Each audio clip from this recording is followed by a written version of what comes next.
তখন শরীফ ওসমান হাদির লাশকে রাজনৈতিক ফায়দা লুটবার জন্য একটা নির্দিষ্ট গোষ্ঠী বাংলাদেশের স্বনামধন্য মিডিয়া প্রতিষ্ঠানগুলোতে কালো রাতে ন্যাক্কারজনকভাবে হামলা চালিয়েছে। রাজশাহী, খুলনাতে কূটনৈতিক অফিসগুলোতে তারা হামলা চালিয়েছে। ময়মনসিংহে একজন মানুষকে মেরে তাকে ঝুলিয়ে আগুন নিক্ষেপ করা হয়েছে। এগুলো সম্পূর্ণভাবে রাষ্ট্রকে অস্থিতিশীল করবার জন্য পায় তারা।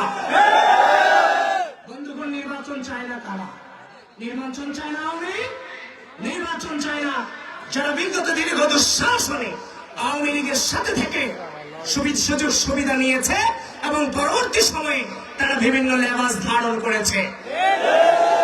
বন্ধুগণ, আমি আপনাদের কাছে, আপনাদের ছোট ভাই, আপনাদের সন্তান হিসেবে অনুরোধ করে চাই, এখানে যারা উপস্থিত হয়েছেন ডোর টু ডোর পৌঁছেছেন, প্রতিটি মানুষের কাছে দীর্ঘ দুঃশাসনে গণতন্ত্র, মানবাধিকার, ভোটাধিকারের আপসহীন প্রতীক ধানের শীষের পক্ষে ভোট চান।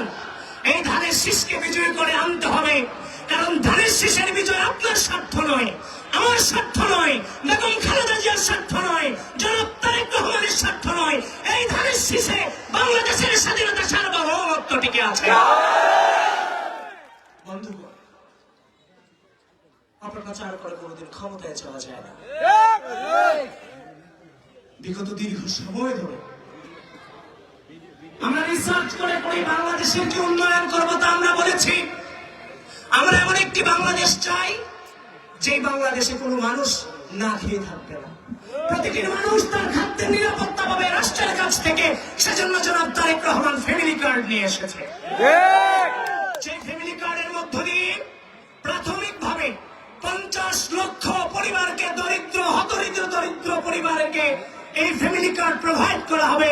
প্রায় 2.5 কোটি মানুষ এই ফ্যামিলি কার্ডের খাদ্যের নিরাপত্তায় চলে আসবে এবং সেটা সমাজের প্রতিটি স্তরের মানুষের জন্য প্রযোজ্য হবে। কিন্তু সেটা শুরু হবে দরিদ্রদের মধ্য থেকে। এই ফ্যামিলি কার্ড দিয়ে প্রতিটি পরিবার 2 থেকে 2.5 হাজার টাকার খাদ্যদ্রব্য মাসে সরকারের কাছ থেকে পাবে এবং নারীর ক্ষমতায়নের দিক টার্গেটে রেখে প্রতিটি পরিবারের নারী সদস্যের নামে সেই ফ্যামিলি কার্ড নিয়ে এসেছে। বন্ধুগণ, কিশোর কার্ড নিয়ে এসেছি।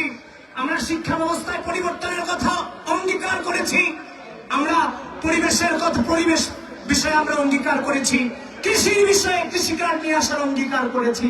প্রিয় বন্ধুগণ, সবাই হয়তো অতি অল্প, আমার এখানে অনেক স্বনামধন্য ব্যক্তিবর্গ এখানে হয়তো আপনাদের সামনে বক্তৃতা দিবেন, আজানও দিয়ে দিবে, সময় অতি অল্প।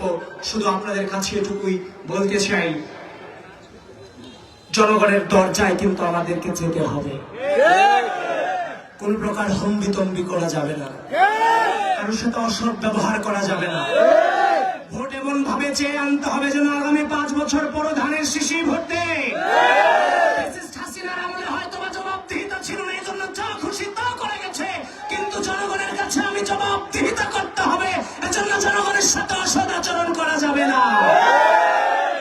আবুল কালাম ভাইকে জিতিয়ে আনতে হবে তো। এই মার্কা কি আবুল কালাম ভাইয়ের মার্কা? আবুল কালাম ভাইয়ের মার্কা না।